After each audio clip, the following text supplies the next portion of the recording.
Samantala, inihayag ng Department of Budget and Management na ipapatupad ngayong January 2025 ang second tranche ng dagdag sahod para sa mga government employees.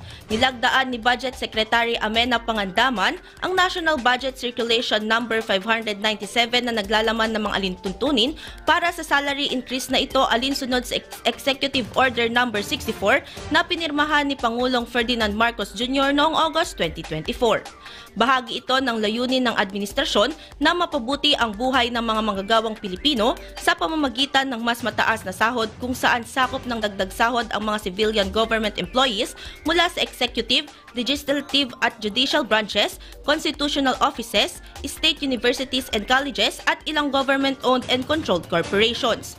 Samantala, kabilang rin sa makakatanggap ng dagdag sahod ang mga regular, casual, contractual, appointive o elective na empleyado kahit part-time o full-time. IFM News.